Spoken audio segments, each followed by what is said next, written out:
Welcome to the Basics of Plants, which is going to be taken by me, that is Rikita Sheth. Basics of Plants, we shall see some of the most very peculiar and very unique, weird facts, threats, which make them very vulnerable to our society. But moving on to the interesting part, let's just clear up our basics a bit. That is the first primary section, the pre-primary ones. We shall learn more about them today also. What do you mean by an ecosystem? Ecosystem is a very different question for everyone and very different answers for all also. Basically, when we define ecosystem, that is technically speaking, ecosystem is the interaction between all living and non-living. Living, as you can see in the picture, we can categorize the deer as living, the kite which is flying as living, the frog, the raccoon, the toad, the turtle, they all are categorized as living. In non-living, we can say there are the land, there is the sun, there must be air, there is water, those the rocks, they are all categorized as non-living. So imagine, don't even imagine now, just say that you are sitting at your home. So your home is your ecosystem. That is the interaction between all living and non-living. Under living comes you, your family members, any house pets which you have, something that breathes, that is a living organism. In non-living, it comes under the earphones which you are using, the laptop or the mobile which you are seeing this session on, the TV which you might be viewing sometimes when you get bored. Then, the fun fact about this is that the oxygen which we inhale and the carbon dioxide which we exhale also come under non-living things, including water, which is most important for the survival, is also categorized into non-living things. So now I think you get the concept of an ecosystem. Anything that you live in that surrounds you becomes your ecosystem. Moving on. When we talk about ecosystem, we shall talk about that who are the producers of these ecosystems. Now, a very interesting question. Producers. Producers, when we think of them, it directly goes to the topic of our plants. Yes, plants are the living things that are producers of the ecosystem. That means they make their own food.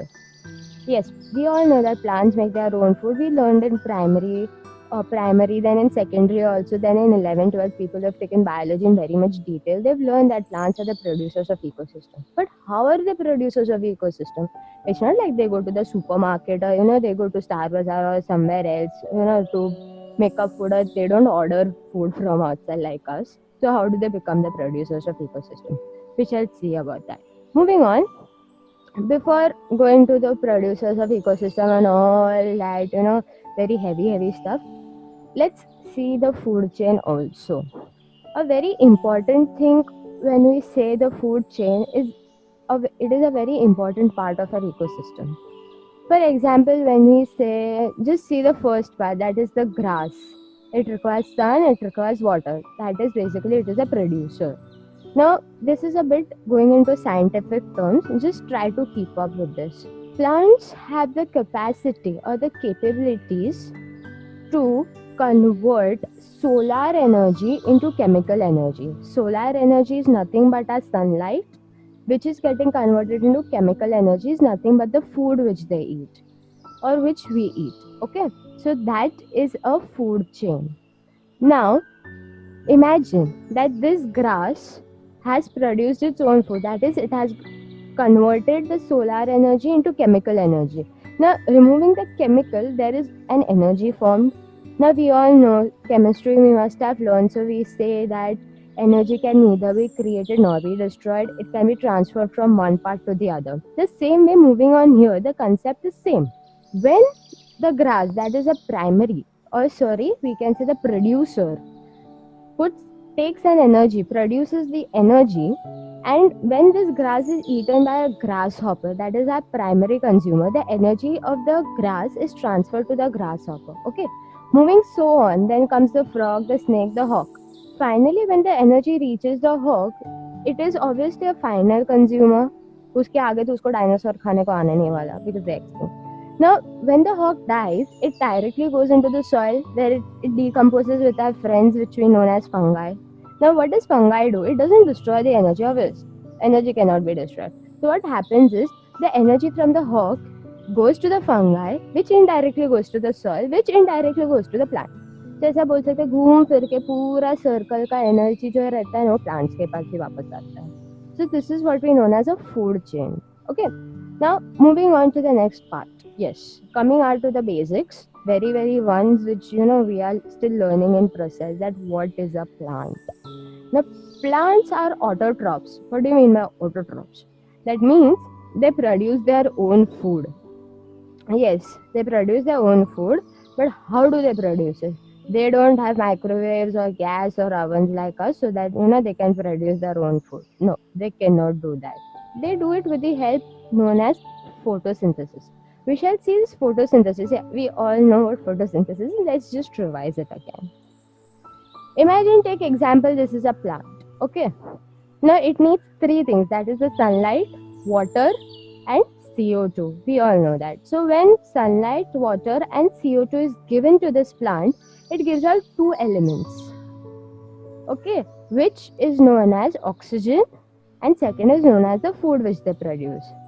So in order to prepare food, it needs three things, that is the sunlight, water, and carbon dioxide. Carbon dioxide which we exhale, it is taken by the plants, where in which they make their own food, they give out oxygen, and they give out food as their final products, that is their end game. Moving on, going to the parts of a plant, we can say a very basic thing, roots. When we talk about roots, the primary functions of the roots are very simple. First, they are underground, so they become the support of a plant. That means they hold the plant together underground. If there are no roots, then I think a small gust of air is going to throw the complete plant onto the ground. It may be a tree, it may be anything else, but it will just throw it to the ground. So roots are the supporters of a plant. And the second function of the roots, which we know as, is the foundation, or we can say a part where a very important structure of a plant which sucks out nutrition, water for the rest of the body of the plant. Going on to the next, we see the word stem. Stem is nothing but the highway for in which the proteins, water, and everything is transferred from the roots to the rest of the parts of the plant. Moving on, leaf. Very interesting question. It is also known as the kitchen of a plant. Now, do you think one plant has only one kitchen? Like there is one specific leaf which only makes all the food and the rest of the leaves enjoy the vacation? No. Think of a plant system. Think of our plant as a building system. Every building has got a kitchen. The same way every plant. See, just remember, the plant, as I was saying, think of a plant as a building structure. Every building structure has got its own kitchen. The same way, the rooms which are there or the kitchens which are there is equals to your amount of leaves which are there. So every leaf is a kitchen of a plant, or every leaf makes food for that particular plant. Moving on, coming to the word flowers. Now, as we all know, we have the earth. Every living organisms on this earth needs to reproduce. That means needs to make a generation move on and on, long lasting. The same way goes for plants. So for plants, they can't reproduce. So with the help of a flower. Flower is a reproductive part of a plant which helps in reproductions for the further use of its generation. Fruits or seed, we can say. Seed is nothing but the baby of a plant. We all know that if we take out the seed, I mean, if we plant it again, the new plant is going to grow. So that is nothing but the baby of that particular plant. Moving on to the categories of plants. Yes, plants also have categories and we shall see them one by one. The first category, that is the tree. Tree. How do we define a tree? अरे ये तो पेड़ है. No. Scientifically speaking, a tree is a plant which has a very woody stem and grows at a very big height.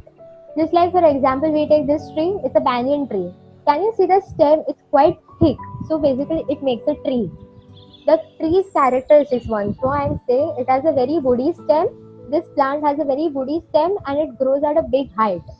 The next one is the shrub. Shrub, yes. What do you mean by the word shrub? Shrubs are plants which are human heighted. Okay, they come to an average person's height. They are very dense. मतलब बहुत खिचड़ी किया वो plant है. And sometimes they are filled with thorns. For example, we can take raspberry, or we can take a very good example, that is rose. Rose are a perfect examples of shrubs. If you can see, sometimes they grow to human heights. They have got thorns and they're very dense. A cluster it is. So they come into the terms as shrubs. Moving to the third one, which we go, is known as a creeper. Now, usually there are two things which confuse a person.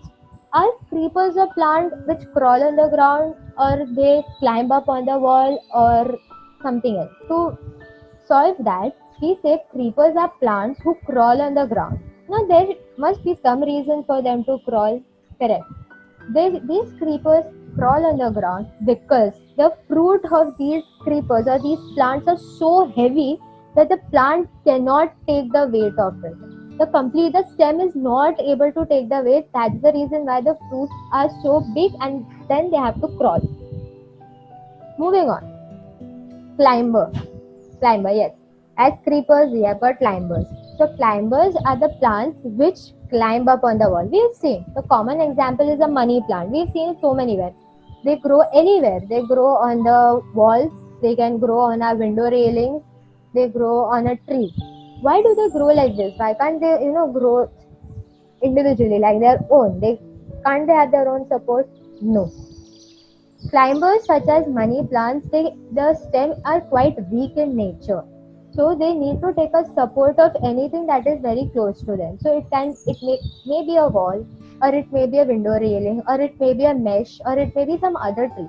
So they just take a support of that thing and they just keep on growing. Even we can say bitter gourd or karela.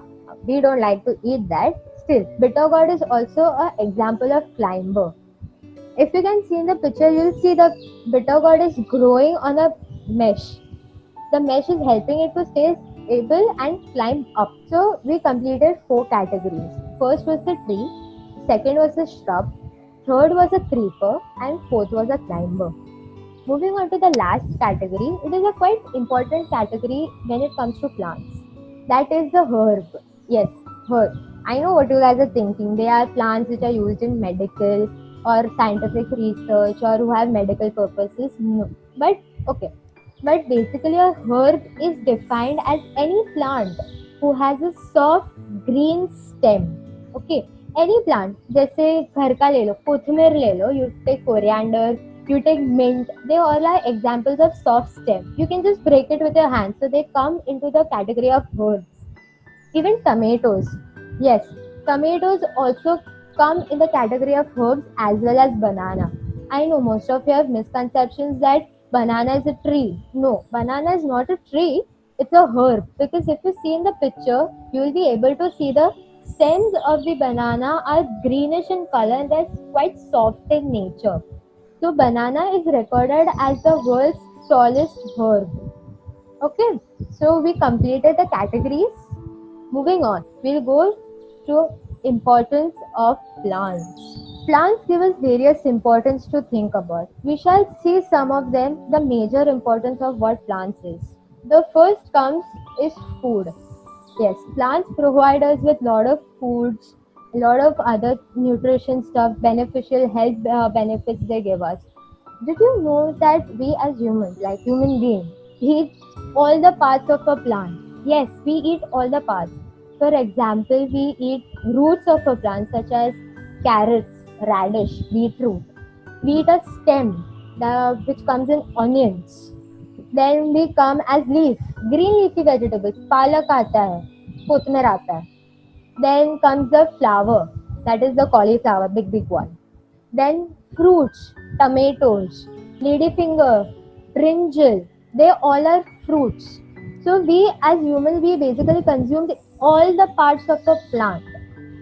Food is a very important. Okay.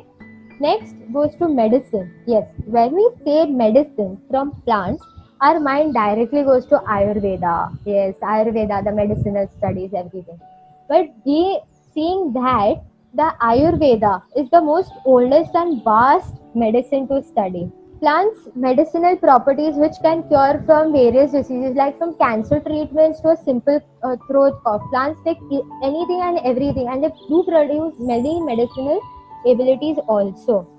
Going on to the next, we go to the word latex. Latex is nothing but a whitish liquid which is extracted from plants for making rubbers, tires, etc. The next is timber. Timber, yes. Timber is basically nothing but wood, different types of woods, which is used for making furniture in agriculture industry. In lot of industries, it is used. Our homes contain at least 2 or 3 items which is made up of wood. So timber is one of the importance of plants for us. Next, going on. This is a bit of an important part. Plants acts as a pollutant absorber. What do you mean by pollutant absorber? It means that industries, our ACs, refrigerators release very harmful chemicals or very harmful compounds in the air, which is not only harmful to humans but also to the environment. Plants absorb these kinds of pollutants with carbon dioxide and release oxygen into the atmosphere in return, and that way they help in keeping our environment free of pollution. Moving on. In this picture we can see some various things. Shelter. This picture basically depicts the word shelter. We use plants in lot of ways. For shelter we use them. Big canopy plants who've got wide branches and cover a good amount. They give us shed. They give shed to animals, a resting place for animals. They are home for birds. Birds makes their nest. They lay eggs. They bring up their young ones. Then they fly away. The whole process continues. So plant importance of plants here is shown that they provide shelter, they provide homes, they provide shade to lot of organisms. Moving to the next one, this is a bit important part to come across. It is known as erosion. Technically speaking, erosion is the process of washing out the soil along with its nutrients, leaving it barren. मतलब इसका एक बहुत simple मतलब होता है कि whenever air is blowing या water is running at a great speed, if it doesn't have anything in the way, it will take anything and everything in its way. That includes the soil and its nutrients. So if the nutrients are gone, how can things grow in that soil? So it leaves it barren. Now, just do a small experiment at home if you have time. Just make a mountain of soil, okay? A good tall mountain of soil, and just put a tray, put a mountain of soil and pour water on it. You will see the mountain goes down in no time. That means erosion is taking place. All the soil along with its nutrients is completely gone. Now recreate that mountain and put some grains of wheat or something on it and let that plant grow for 4 to 5 days. Now after that is done, try to pour water. You will see the soil is getting less and less eroded around it. That means, as I said, in the parts of plant, the roots holds the soil together. The same way here also, when the roots hold the soil, they don't allow soil to get washed away. So they not only capture the soil, but they also keep the nutrients intact there. So there is no more erosion taking place there. Moving on to the next part, what is a bamboo? Can anyone type in the chat box that what is a bamboo? Okay, I shall give the answer. Bamboo is the world's tallest grass. Yes, it's a grass. It's not a tree. Bamboo is not a tree, but it is a grass. It's the world's tallest grass found. The tallest bamboo is found in China. Next one, a lot of we saw a lot of stuff that is a lot of botany and a lot of everything. So we shall lighten things up with a bit of interesting facts. The first fact is the world's tallest tree. Yes, we'll go high twice. So first comes the tallest tree. That is the Californian red coast wood. Yes, tallest tree in the world is the Californian red coast wood that has an amazing height of 164 to 279 feet. Okay, and it is located in United States. As you can see in the picture, where the coniferous trees are ending, like the trees in the background, where they are ending, the tree is still standing tall. The stem is still working on. After that comes the branches, then the leaves, then the flowers, and then the fruits. It is the world's tallest tree. Moving on to the next fact is the tree which has the widest girth. Yes, कौन सबसे मोटा है? कौन सा मोटा वाला tree है वो? That is the African baobab. Sorry for the pronunciation. It is located in Africa, as said in the word, and it has an amazing girth of 141 feet. So that means, just imagine 180 175 kids holding their hands together They making a circle. That is when they complete the complete girth. They hug the tree like that. So it is that wide. I know this tree looks a bit weird. It's like roots have got leaves, but still, it's the world's widest tree. Moving on to the next. World's smallest plant. We saw the tallest, we saw the widest. Now let's come to the smallest plant. That is known as watermeal. Now, watermeal is an aquatic plant which is found in freshwater areas. Now, if you can see in the picture, you will be able to see the green color dots. They are not parts of a plant. The green dots itself is a complete plant. So there are so many plants on the person's hand. Now going to the next, the world's largest flower. Now we saw plant. Now we will come to some decorations, that is a flower. The world's largest flower is known as corpse lily. Corpse lily or stinking corpse lily. It is a proud owner of its name because of the smell it emits. The smell which it emits is very similar to a rotting corpse because it emits this smell because for pollination. It attracts flies on this process by emitting out this kind of smell. So we saw small plant, we saw large flower. Now we'll go to some of my very favorite things. That is an insectivorous plant. Now, why does a plant need to eat insects? Correct, it is making its own food, so why does it need to eat it? Now, there are some species of plants which lack certain nutrients in the soil. So over the decade of years, over years we can say, they have modified themselves into an insectivorous or a plant which eats other organisms in order to fulfill its nutrition needs. Just like a perfect example we have is of a Venus flytrap. It's a very famous plant. It is open, organism sits on it, for example a fly sits on it and it closes shut. This happens due to Venus flytrap's soil is nitrogen deficient. Yes, it does not have much nitrogen in the soil. That is why it preys on organisms that are rich in nitrogen, just like flies. So it has evolved itself for eating those kinds of organisms which are rich in nitrogen. The same way goes for our pitcher plant. Pitcher plant in Arabic means a jug. Okay, the shape of this plant is like a jug, and if you can see, there is a top opening of it. It is covered with a very slippery substance. So when a small fly or you can say insect stands on it or sits on it, it will slide down to the bottom where the plant is going to digest it. And if they try to come up, if you can see a lid part, it will just close and the insect is going to get trapped there and there. So it is very mysterious ways that these plants work. It's very good to understand sometimes. Going to mangroves, a man that grooves. No, mangroves are basically plants who have high tolerance for salts in soil. Yes, high tolerance. Usually excessive amounts of salts kills a plant. Okay, but not mangroves. They have modified themselves over the years. If you can see in the picture, they have got roots which you can see above. They're not in the water. You can see some of them above also. That is because excessive of salt in the soil will kill it. Correct. But if the roots keep on growing up, they get more and more air for their breathing. So they can sustain life that way also. See, another modification which a mangrove does is that it also gives out the salts. Along with oxygen and its food, it will give out salts. So sometimes when you go to a mangrove patch now, just take a magnifying glass with you and just focus on the leaves of those plants. You will see whitish color grains on it. Those grains are nothing but salt, which will be found near that area also. Moving on, we saw a lot of land. We'll go to a sea, or we can say water types.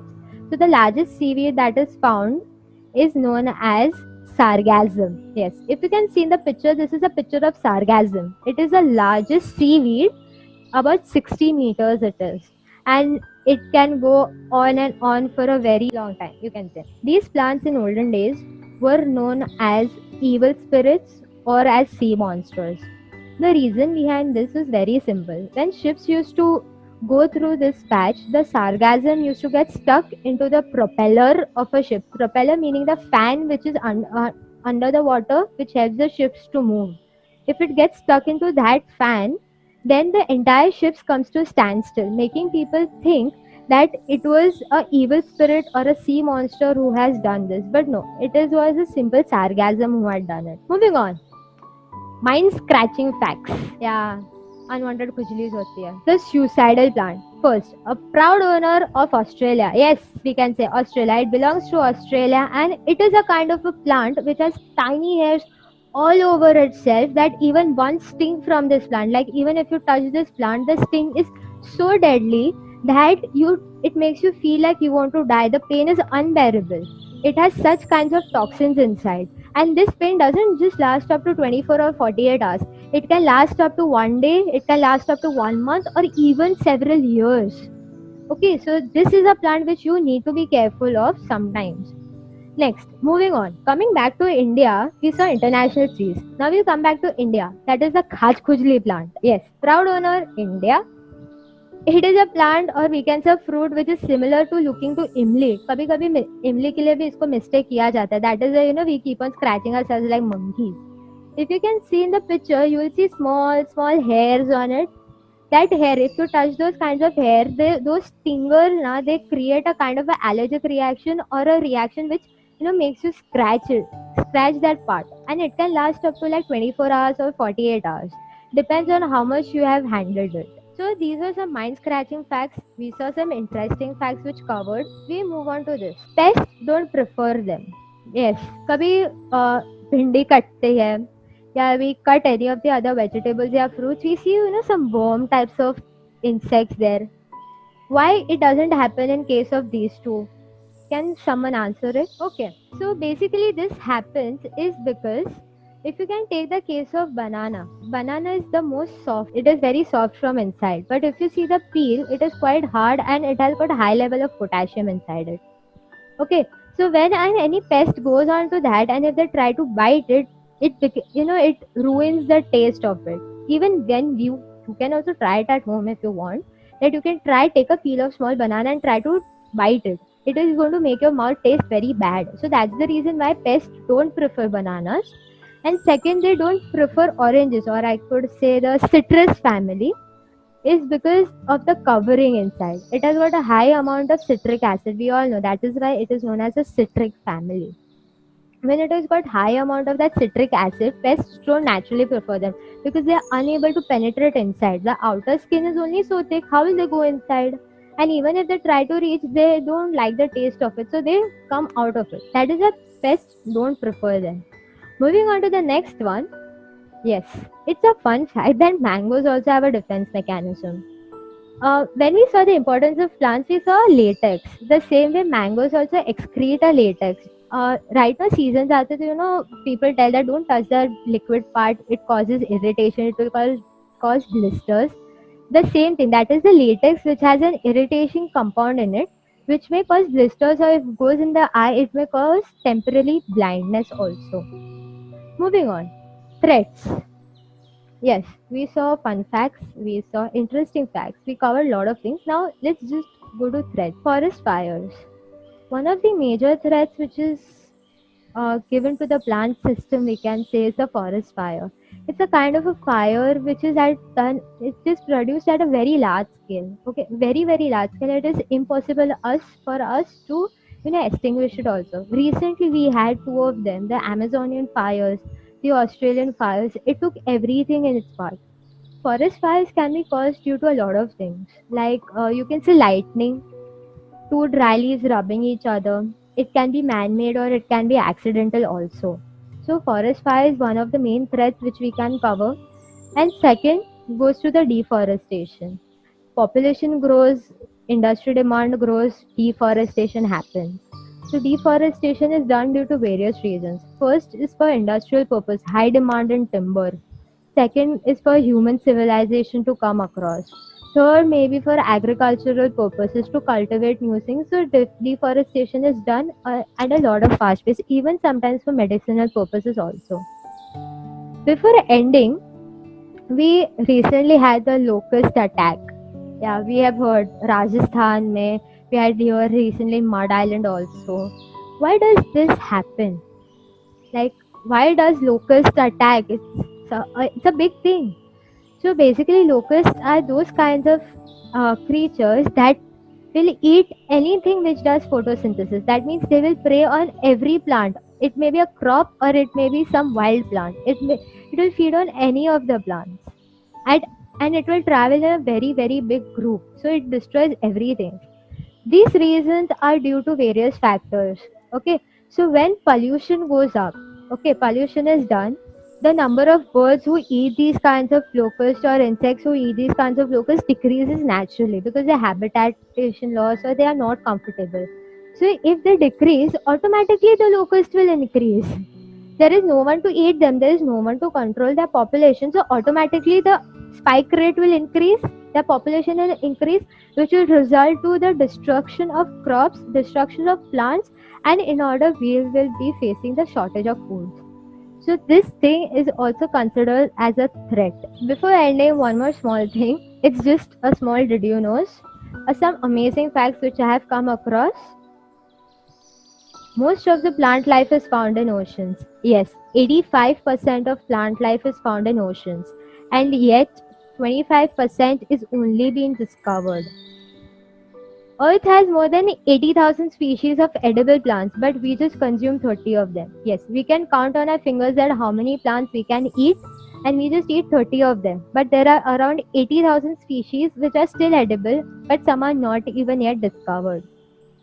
Next, moving on, this is my personal favorite, is the Poison Garden in England.